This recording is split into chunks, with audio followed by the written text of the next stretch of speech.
People I know whose opinion I value. And there's also a few people that do what I do whose opinion I value. So once it gets to the point, I think I'm ready for them. In a music world obsessed with glamour, fame, and carefully curated personas, there stood one figure who refused to play by the rules. Robert Smith, the smudged lipstick icon whose voice could echo through your soul, and whose disdain for commercial fakeness burned hotter than any stage light. Behind the melancholy melodies and gothic theatrics of The Cure was a man who believed music was not meant to be polished, marketed, or digested like fast food. It was meant to bleed, to ache, to be real. And while millions adored him for songs, like Just Like Heaven and Pictures of You, what most fans never realized was that Robert Smith kept a silent blacklist. Names of musicians who, in his eyes, had committed the ultimate artistic crime, turning emotion into entertainment. These weren't petty rivalries or ego clashes over chart positions. These were philosophical wars waged over the soul of music itself. To Robert, the music industry had become a masquerade, and some of the biggest names on the planet were, in his view, selling the world a lie. In interviews, backstage snubs, and scathing quotes tucked between the lines of music magazines, Robert Smith left breadcrumbs of his contempt. Icy remarks that would later point to feuds deeper than anyone suspected. Today, we peel back the shadowed veil on the 6 artists who Robert Smith allegedly despised the most. Some for their hollow showmanship, others for what he saw as the betrayal of entire genres. From pop royalty to punk pretenders, no name was too sacred to escape his brutal honesty. So, if you thought The Cure was just about heartbreak and eyeliner, think again. Because behind the music was a war for meaning, and Robert Smith was more than just a gothic prince. He was a gatekeeper, standing at the edge of the mainstream abyss, refusing to let certain imposters pass. And the names on his blacklist? Let's just say, you'll never listen to them the same way again. The authentic versus the pretenders before. Diving into the individual names on Robert Smith's unspoken blacklist, we need to understand the battleground he was fighting on. To Smith, music wasn't a product. It was a cry from the depths of the human soul. Born from the post-punk ashes and draped in the solemn tones of gothic rock, Robert Smith didn't just make music. He lived inside it. Every note he sang, every lyric he penned, was carved out of real pain, existential dread, and unfiltered vulnerability. This wasn't theater. This wasn't marketing. It was survival. Smith viewed music as sacred, something that should never be touched by the greedy hands of corporate interests or polished for mass consumption. And that's exactly where his contempt began. As the 80s ushered in a shiny new era of glam rock, MTV Flash, and commercial pop, Smith found himself surrounded by artists who, in his eyes, treated music like a branding tool. He watched with growing frustration as authenticity was replaced by choreography, real heartbreak swapped for catchy hooks, and artistic vulnerability diluted into palatable content for the masses. For him, this wasn't just an industry shift. It was a betrayal. Music should come from pain, not from marketing. Meetings, he once declared, setting the tone for a lifetime of quiet rebellion. He drew a sharp line in the sand. On one side were those who bled for their craft, and on the other, those who performed emotions they'd never truly felt. To Smith, there were real artists, and then there were pretenders.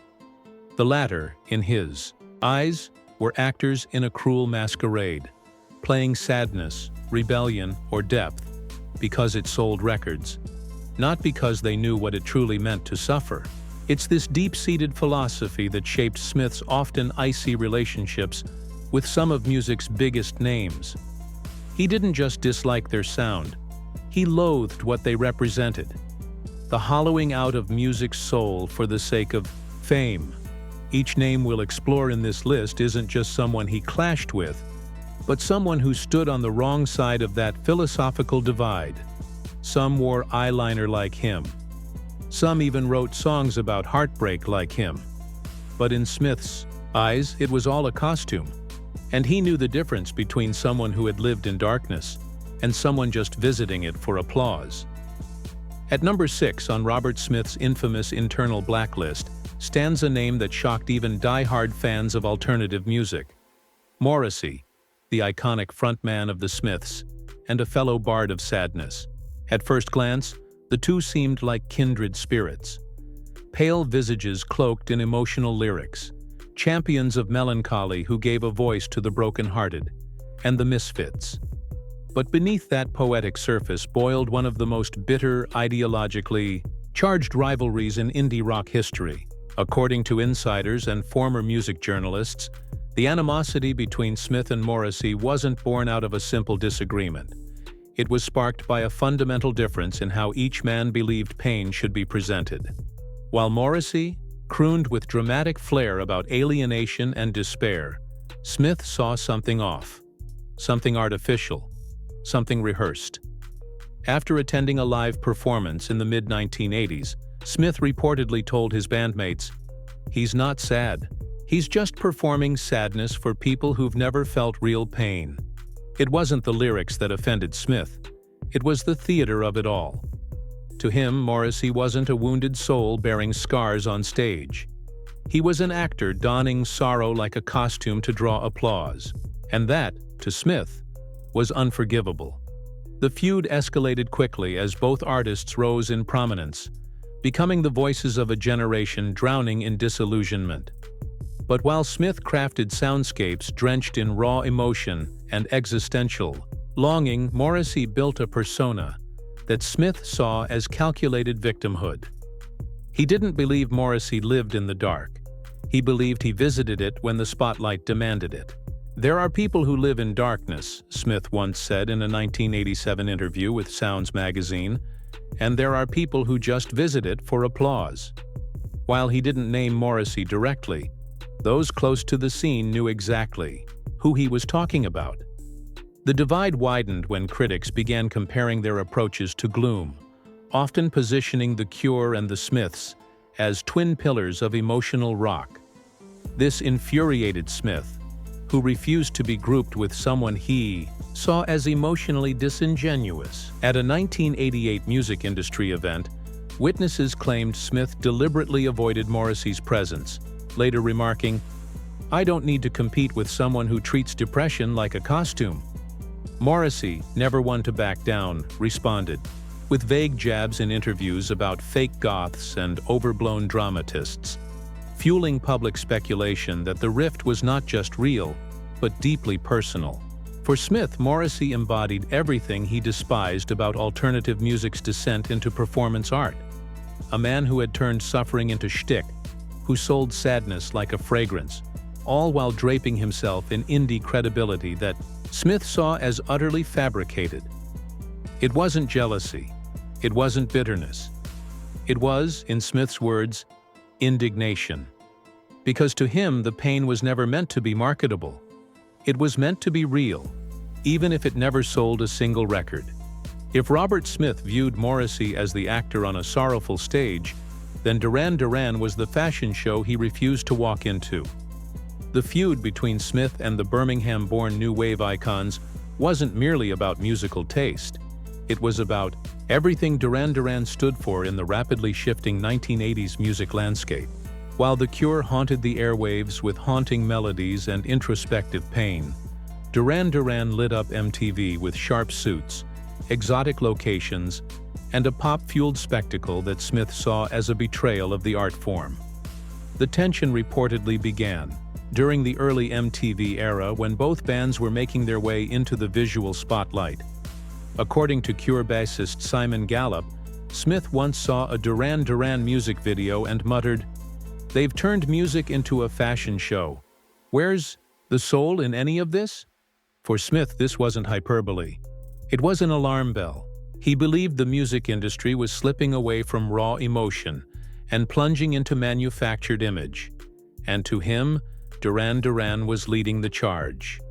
He called their success empty glamour for people who confuse style with substance, a brutal, takedown that resonated with his disdain for music that pandered to visuals over vulnerability.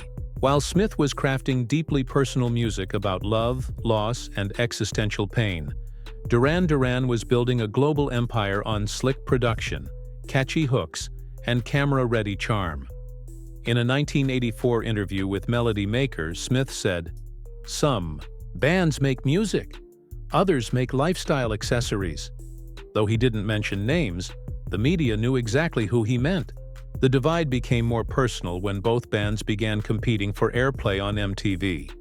At a 1983 industry party, Smith reportedly refused to be photographed with Duran Duran's frontman Simon Le Bon, telling his manager, "I won't be used as a prop in their marketing campaign."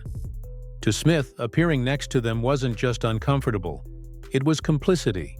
Le Bon, in contrast, seemed bewildered by the hostility, later referring to The Cure as brilliantly moody in interviews. But praise meant nothing to Smith if it came from someone he believed had commodified the very soul of music. He didn't want flattery, he wanted purity. In Smith's world, Duran Duran represented the rise of surface over substance, image over intimacy, and brand over bravery. Their meteoric success signaled a shift in the music industry that Smith could neither support nor forgive. He saw their videos and polished personas as warning signs of an art form losing its integrity. Musicians transforming into icons first, and artists second. For Smith, Duran Duran wasn't just a popular band. They were a symbol of what happens when music trades its bleeding heart for a designer suit and a camera-ready smile. To Robert Smith, punk wasn't just a sound. It was a sacred rebellion, a gritty cry from the streets that refused to bow to commercialism or comfort. So when Billy Idol, with his bleach blonde hair, leather sneer, and MTV-friendly swagger, exploded into mainstream stardom, Smith didn't see a punk hero. He saw a traitor parading around in a costume made from the corpse of a movement he once loved.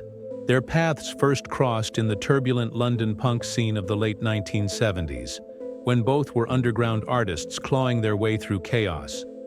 But while Smith veered toward introspective gloom and melancholic poetry with The Cure, Idol leaned into a glossier, Americanized version of rebellion, one that Smith viewed as plastic-wrapped anarchy designed for mass consumption.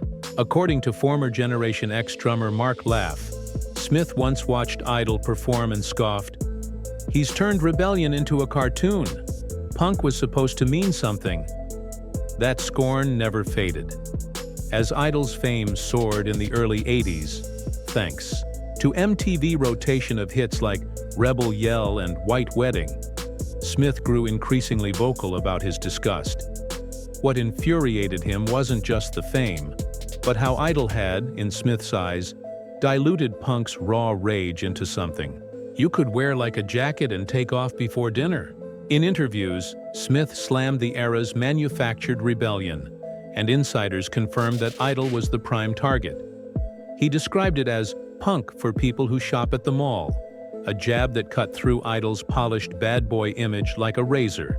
In a 1982 interview with Zigzag magazine, Smith didn't hold back, saying, "Real punk comes from desperation, not from a marketing team."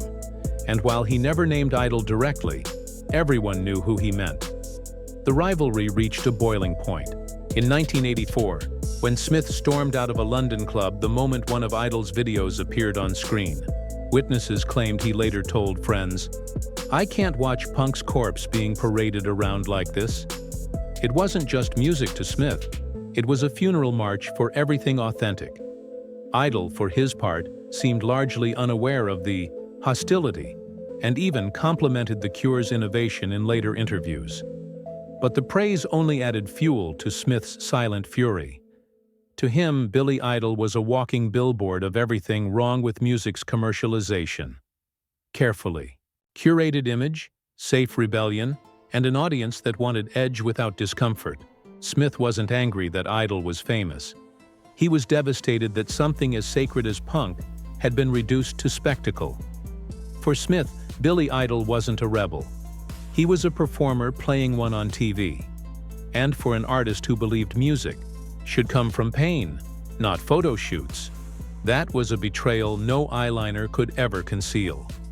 If Robert Smith's fury had a bullseye painted on it, Madonna's name would be etched right at the center, not because of any personal slight or musical rivalry, but because of what she symbolized: the triumph of ambition over authenticity. To Smith, Madonna wasn't just a pop star. She was the blueprint for everything wrong with the evolving music industry. While he poured raw, unfiltered emotion into his songs, Madonna seemed to conquer the world with what he considered manufactured vulnerability and focus-grouped seduction. The contrast was jarring. Where Smith wrote lyrics from the bleeding corners of his psyche, Madonna curated her image with surgical precision, crafting personas that shifted with trends and moved units. Former Cure keyboardist Lol Tolhurst recalled that after watching the Material Girl video, Smith grimaced and muttered, "She's everything that's wrong with music, pure ambition dressed up as art." It wasn't that Smith hated pop. He hated what he saw as a betrayal of artistic truth for fame's sake. While he shunned the spotlight and resisted being molded by producers or record executives, Madonna embraced the machinery of fame and wielded it like a weapon. She wasn't a victim of the system. She was its queen, and that, to Smith, was unforgivable. In a 1986 interview with The Face, Smith declared, "Art should be about truth, not about becoming famous," a quote that many took as a veiled critique of Madonna's meteoric rise. He didn't see her music as heartfelt expression. He saw it as boardroom-approved spectacle engineered to provoke just enough while selling millions. The tension intensified at a 1987 Industry Awards ceremony, where witnesses claimed Smith actively avoided Madonna's table. When asked about it later, he allegedly told his associates, "I don't associate with people who treat their soul like a brand." It was perhaps the most cutting insult he ever delivered, because in that single line, Smith dismissed Madonna's entire legacy as calculated, transactional, and devoid of genuine emotion. Madonna, for her part, seemed either unaware or indifferent, later referring to alternative rock as interesting in interviews, as if it were just another accessory to her image. But Smith wasn't playing dress-up. To him, art was a matter of spiritual integrity.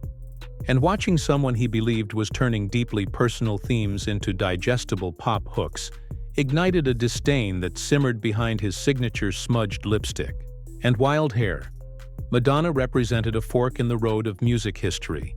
One path led to soul-bearing authenticity, the other to market-tested dominance. And Robert Smith made it clear which path he thought was worth following. In his eyes, she hadn't just climbed the ladder, she'd replaced the rungs with mirrors and dared the world to look away. For Robert Smith, that wasn't artistry. It was ambition in disguise, and the disguise never fooled him. If Robert Smith could tolerate artistic ambition cloaked in glitz, what he couldn't abide was the dilution of raw human pain into something soft, safe, and radio-ready. And in his eyes, no one embodied that more than George Michael. To the world, George was a vocal powerhouse whose transformation from Wham heartthrob to soulful soloist marked one of the most celebrated arcs in pop history. But to Smith, Michael's carefully sculpted heartbreak anthems weren't emotional exorcisms. They were velvet-covered lies. The friction reportedly started during the tail end of Wham's reign, but it exploded when George Michael launched his solo career with hits like Careless Whisper and Father Figure. While fans were swooning over his romanticism, Smith was recoiling in disgust. Music journalist John Savage recounted that after playing Careless Whisper for Smith, the Cure frontman sneered, "He's taken real heartbreak and turned it into elevator music. It's obscene." Smith's critique wasn't about George Michael's voice. It was about how he packaged emotion. Where Smith believed in letting scars show and bleed on stage, Michael, he claimed, polished his pain until it shimmered. It wasn't catharsis. It was commercial seduction. In a brutal 1990 interview with Select magazine, Smith reportedly said, "Love songs should leave scars, not make you feel comfortable," a statement insiders immediately connected to his disdain for Michael's lyrical softness. For Smith, there was a moral line in music, between expressing emotion and selling it. And in his eyes, George Michael crossed it unapologetically. The rivalry peaked in 1991 during a high-profile music function where both men were in attendance. Witnesses claimed Smith not only refused to greet Michael but told his manager afterwards, "I won't shake hands with someone who prostitutes real emotion."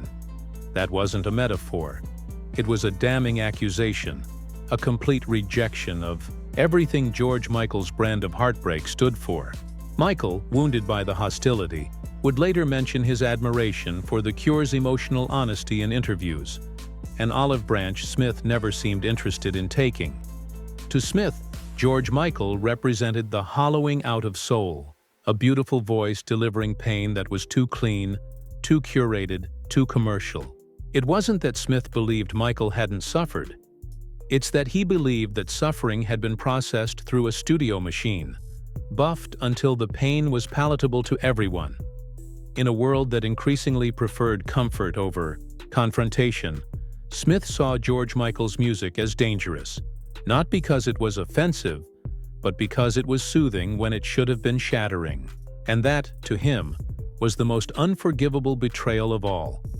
If Robert Smith reserved a special kind of disdain for anyone, it wasn't just the stylish or the strategic, it was the sanctimonious. And in his eyes, Bono was the high priest of performative righteousness.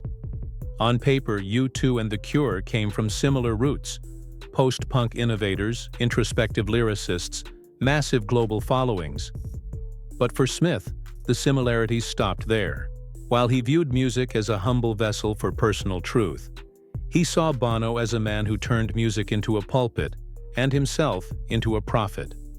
According to former Island Records executive Chris Blackwell, Smith once attended a U2 performance and remarked coldly, "He thinks he's saving the world, but he's just another rock star with a god complex." The problem wasn't just the stadium-sized anthems or the onstage theatrics. It was the way Bono, in Smith's words, used music to preach rather than bleed. The final break came in the late 1980s, when Bono increasingly fused activism with performance. While millions praised Bono's humanitarian efforts, Smith saw it as self-branding disguised as virtue. He began clipping newspaper stories about Bono's speeches, growing increasingly disgusted with what he saw as performative salvation, according to Cure drummer Boris Williams. In a particularly vicious moment at a 1987 festival, Smith reportedly confronted Bono directly, saying, "Real artists don't need to tell people they're saving them. They just make music that might help." Later he told music journalist David Fricka, "The moment you start believing you're a prophet, you stop being an artist." He crossed that line years ago. These weren't just cutting words. They were philosophical daggers. Smith believed that Bono had transformed genuine connection into branding strategy, vulnerability into theatrical performance, and art into something evangelical. Bono, apparently unaware of the depth of Smith's resentment, continued to praise The Cure as beautifully dark in interviews. But Smith was unmoved. For him, Bono's approach was the ultimate corruption of music's purpose. Not to lead masses like a preacher, but to speak softly to the individual who needed saving. In Smith's world, Bono wasn't a savior. He was a symbol of the messianic, ego that had infected rock stardom, a man who confused microphone feedback with divine prophecy. And for someone like Smith, who viewed authenticity as sacred, that level of self-importance wasn't just grating. It was blasphemy. When the eyeliner fades and the guitars go quiet, we're left with a single haunting question. Was Robert Smith the last true guardian of artistic integrity, or was he simply a bitter figure drowning in his own disdain? His contempt wasn't loud. He didn't rant on social media or launch public feuds. He whispered truths in interviews, dodged photo ops, and left a trail of poetic venom for those paying attention. The 6 artists he reportedly loathed weren't fringe figures. They were giants, icons, forces that shaped the music landscape. But in Smith's view, they also warped it, twisted it into something synthetic, commercialized, and hollow. From Morrissey's theatrical gloom to Bono's sanctified activism, Smith saw reflections of a world that had abandoned feeling for performance, authenticity for applause. Yet some critics argue that Smith's standards were impossibly high, perhaps even hypocritical. After all, The Cure became a global phenomenon. Was Smith really defending purity, or was he gatekeeping pain? Was he holding the industry to a higher standard, or simply unable to accept that others played by different rules? The truth, like most things in Smith's world, lives in the shadows. But what can't be denied is the fire with which he protected. His vision of music, a place where truth must bleed, fame must be earned, and every note must come from the marrow, not a market strategy. In a world increasingly driven by trends and algorithms, perhaps Smith's scorn is more relevant than ever. Because while others sold sorrow by the ounce, Robert Smith made you feel every gram of it. And in the end, maybe that's not hatred at all. Maybe it's love for the art, for the listener, and for the brutal, beautiful truth buried beneath every melancholic chord.